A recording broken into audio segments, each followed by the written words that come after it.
21 বছরের ভালোবাসার মানুষগুলোর ভালোবাসাকে বিসর্জন দিয়ে 2 বছরের ভালোবাসার মানুষটার হাত ধরে চলে এসেছিলাম। তবে মাঝপথে আটকে যাই, কারণ বাবা আর বড় ভাই কিভাবে যেন বুঝতে পেরে গিয়েছিলেন। তবে বাবা একা ছিলেন না, সহকারী পুলিশ বাহিনীও সাথে ছিলেন তার। আমি ভয় পেয়ে আবিরের পিছনে লুকিয়ে পড়ি। বড় ভাই রাগী দৃষ্টিতে আমার দিকে তাকিয়েছিল, আমার কাছে এসে বলল, বাসায় চল। আমি আবার আবিরের পেছনে মুখ লুকাই। বড় ভাই আমার হাত ধরে টানতে লাগলেন। আবির বাধা দিতে গেলে বড় ভাই একটা থাপ্পড় মেরে বসেন। আমি ছেড়ে দিতে বললে আমাকে থাপ্পড় মারে। এই 21 বছরের প্রথম ভাই আমার গায়ে হাত তুললো। রাগে আমার সারা শরীর কাঁপছিল। ছোট থেকেই রাগী আর জেদি প্রকৃতির ছিলাম আমি। পুলিশ এসে আমাকে বলল, আপনি আপনার বাবা ভাইয়ের সাথে বাসায় যান, আমরা দেখছি কি করা যায়। বলেই আবিরকে অ্যারেস্ট করে। আমি পুলিশকে সরাসরি বলে দেই আমার বাবা ভাই নেই। বাবা হয়তো ওই দিনই সব থেকে বড় ধাক্কাটা খেয়েছিলেন, কারণ ভালোবাসার মানুষের দেওয়া আঘাত বিষের তৈরি তীরের মতো বুকে বাঁধে। বড় ভাই আমাকে আবার চর মারতে এলে বাবা থামিয়ে দেয়। আমি বাবার দিকে তাকিয়েছিলাম। বাবার চোখে কোনো প্রাণ ছিল না বলে আমার মনে হয় না। বাবাকে ছাড়তে বলে ভাইয়া বাবাকে বলে, বাবা আমাকে ছেড়ে দাও, ওর এত সাহস, ও তোমায় অপমান করে। বাবা মুচকি হেসে পুলিশের দিকে তাকিয়ে বলল, দারোগা সাহেব, আমারই ভুল হয়েছে, এটা আমার কলিজা না। আমার কলিজা হলে এই কথা কোনোদিনও বলতে পারতো না। তারপর বাবা আমার দিকে তাকিয়ে বলল, ক্ষমা করবে মেয়ে, আসলে আমার কলিজা ছিল একটা, সে আজ কলিজাটা ছিদ্র করে কোথায় যেন চলে গিয়েছে। তোমরা যাও। বড় ভাইয়া দূরে সরে যায়। আমি হাজার চেষ্টা করেও বাবাকে ডাকতে পারছিলাম না। চোখ থেকে শুধু জল পড়ছিল। তখনই বুঝতে পারছিলাম আমি কি বড় ভুল করে ফেলেছি। বাবা বড় ভাইয়া পুলিশদের নিয়ে চলে যায়। আমি চিৎকার দিয়ে বাবা বলে কান্না করে রাস্তার উপর বসে পড়ি। আবির পেছন থেকে এসে আমায় ধরে বলেছিল, চিন্তা করো না, সব ঠিক হয়ে যাবে। আমি আবিরের এই সান্ত্বনা বাণীটা ওই দিনই মেনে নিতে পারছিলাম না, কারণ আমি তো আমার বাবার মেয়ে। বাবার রাগ অভিমান সবটা আমার জানা ছিল। আমি ঈশিতা, বাবা মায়ের একমাত্র মেয়ে। তবে আমার বড় একটা ভাই আছে।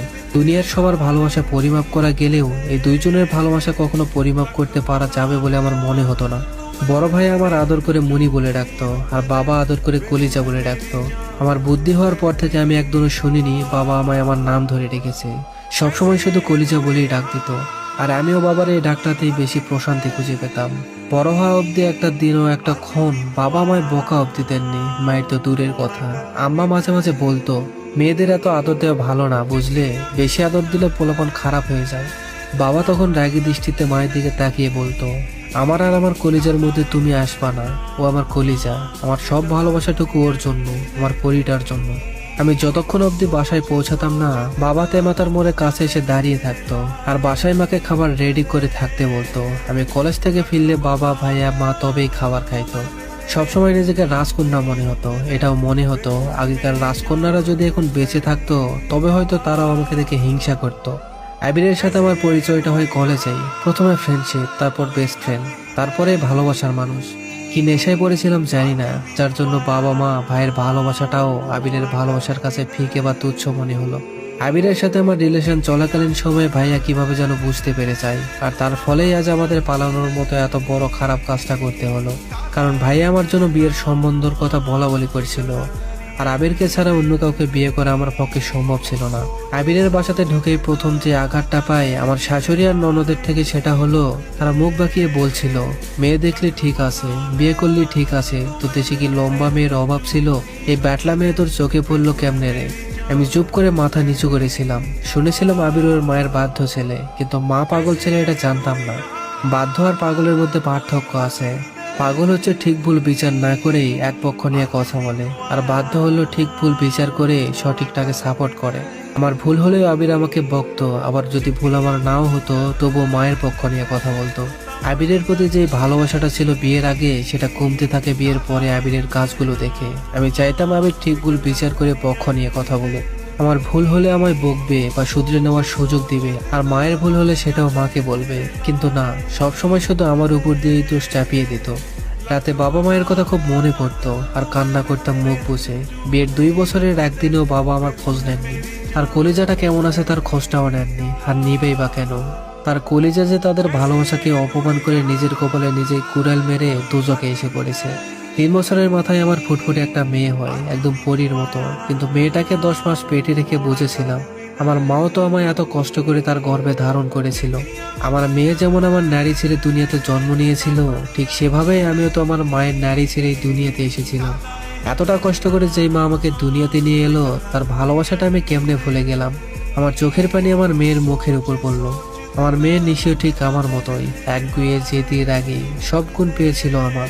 তবে আমার চেয়ে ওর বাবাকেই বেশি ভালোবাসতো। মাঝে মাঝে চিন্তা করতাম, আচ্ছা সব মেয়েরাই প্রথম ভালোবাসার মানুষটা কি তার বাবা? বাবা কেন হয়? মায়ের চাইতে কেন তারা বাবাকে বেশি ভালোবাসে?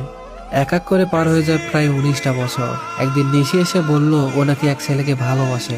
প্রথমে আমি কিছু বলিনি। ছেলে কি করে জানতে চাইলাম নিশির থেকে। নিশি বলে ওরা একই কলেজে পড়ে। তখনই চটটা বসিয়ে দিয়ে বলি, তোর লজ্জা করে না সেম বয়সী ছেলের সাথে প্রেম করিস? গালে হাত দিয়ে নিশি বলল, তোমার লজ্জা যেমন করছিল না আমারও তেমন করে না, বুঝলে? আর আমি ওকে বিয়ে করব, এটা বলেই নিশি কান্না করতে করতে ঘরে চলে গেল। আমি অসহায়ের মতো তাকিয়েছিলাম, চোখ থেকে শুধু জল পড়ছিল। আর ভাবছিলাম, আমার মেয়ে আমার এই কথা বলতে পারলো, আর পারবেই বা না কেন? আমার কর্মের ফল তো আমাকেই পেতে হবে। কিছুদিন পর গ্রামের এক চাচাকে দেখতে পেলাম আমাদের এলাকায়। চাচাকে সালাম দিয়ে প্রথমে জিজ্ঞেস করি বাবা কেমন আছে। চাচা আমার দেখে অবাক দৃষ্টিতে তাকিয়ে বলল, কি বলো মা, তুমি জানো না তোমার বাবা তো 6 মাস আগেই মারা গিয়েছে? কথাটা শোনা মাত্রই শ্বাস নিতে কষ্ট হচ্ছিল। মনে হচ্ছিল আমি মাটির উপরে না, শূন্যে ভাসছি। দৌড়ে বাসায় এসে রুম লক করে বেডের উপর পড়ে যাই, জোরে জোরে কান্না করতে থাকি। আমায় ক্ষমা চাওয়ার সুযোগটাও দিল না বাবা। আমি তো তোমারই মেয়ে বাবা, এত রাগ এত অভিমান করে চলে গেলে বাবা, আমায় ক্ষমা চাওয়ার সুযোগ দিলে না। আমার একটা ভুলের সাজা আমায় সারা জীবনের জন্য দিয়ে গেলে বাবা। বিয়ের পর থেকে অনেকবার চেষ্টা করেছি বাবার সাথে কথা বলা, কিন্তু ফোনের ওপাশ থেকে বাবা বলতো, আপনি ভুল জায়গায় কল দিয়েছেন, এখানে সেই নামের কেউ থাকে না। আমি শুধু চুপ করে বাবার কণ্ঠটা শুনতাম। সেই কণ্ঠটা শোনার জন্য সব সময় উদ্বিগ্ন হয়ে থাকতাম। কিন্তু গত 6 মাসে একবারও ফোন দিতে বা কোনো যোগাযোগ করতে পারিনি। কারণ আগে আবিরের ফোন থেকে কল দিতে দিলেও পরে আবিরের কল দিতে দিত না, বলতো তোমার বাবার এত দেমাগ কিসের? ঈশিতার চোখ থেকে পানি ঝরছে অঝর ধারায়। এই জলধারা কি কখনো থামবে? হয়তো সময়ের সাথে সাথে থেমে যেতে পারে। সময় যেমন মানুষকে সহজ করে তুলতে পারে, ঠিক তেমন ভাবেই সময় মানুষকে কঠিন করেও তুলতে পারে। ভাই, পরিবারকে ছেড়ে গেলে পরিবারের মানুষগুলো কতটা কষ্টে থাকে এবার বুঝছো? যার জন্য নিজের পরিবার ছাড়ার পরিকল্পনা করছো, তার বাড়িতে গিয়ে তোমার সুখ হবে কিনা তুমি নিজেও জানো না। সুখে হতে পারো, আবার নাও হতে পারো। পরিবারকে ছেড়ে যাওয়ার আগে একটাবার ভেবে নিও, আজকের গল্পের মতো তোমার অবস্থা হলে কেমন হবে। পরিবার মানবে না, এই অপশনটা জীবনে রেখো না। পরিবারকে মানাতে হবে যে কোনো মূল্যে। এই কথাটা মাথায় রেখে পরিবারকে মানিয়ে দেখো, পরিবার মেনে যাবে। পরিবারকে না মানিয়ে পরিবারের একটা মেয়েকে নিয়ে চলে গেলে পরিবারের মানুষদের অনেক কষ্ট হয় ভাই। একটা মেয়েকে একটা পরিবার বড় করতে কম কষ্ট করে না ভাই। একটা মেয়ে একটা পরিবারের কলিজা, তাই পরিবারের কলিজা ছিনিয়ে নিয়ে যাওয়ার আগে একবার না 1000 বার ভেবে দেখো।